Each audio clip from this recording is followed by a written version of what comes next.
Chairman Maripur town Humayun Muhammad Khan نے Ahmed Ali Siddiqui CEO Karachi water and sewerage corporation کے ان کے دفتر میں ملاقات کی اور پانی کے سنگین مسئلے سے آگاہ کیا۔ چیئرمین ہمایوں محمد خان نے بتایا کہ ماریپور ٹاؤن کے لوگ اس شدید گرم موسم میں پینے کے پانی سے محروم ہیں اور یقینی طور پر وہ اذیت کا شکار ہیں اور اس شدید لوڈ شیڈنگ کے بنا جب پانی کھلتا ہے تو وہاں تک نہیں پہنچ پا سکتا۔ چیئرمین ماریپور ٹاؤن ہمایوں محمد خان نے بتایا کہ ابھی تو مئی ہے، جون، جولائی، اگست تک کے 3 مہینے میں ماریپور ٹاؤن کے لوگوں کا رویہ چینج ہو سکتا ہے اور امن و امان کی صورتحال بھی پیدا ہو سکتی ہے، لہذا کوشش کی جائے کہ پانی کے معاملے میں اور پانی کی فراہمی کو یقینی بنایا جائے۔ اس موقع پر CEO Karachi water and sewerage corporation Ahmed Ali Siddiqui نے کہا کہ وہ اس علاقے میں رہ چکے ہیں اور یقینی طور پر وہاں کے معاملات کو جانتے ہیں اور شدید گرم موسم میں یقینی طور پر Karachi water and sewerage corporation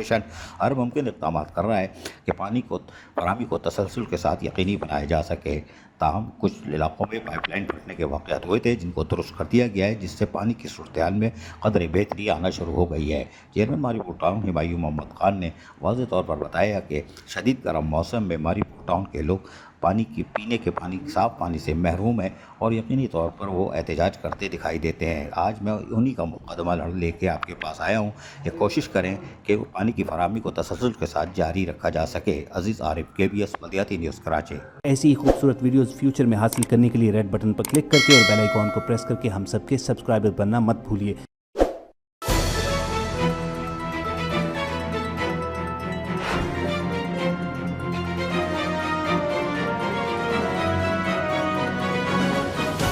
KBS بلدیاتی نیوز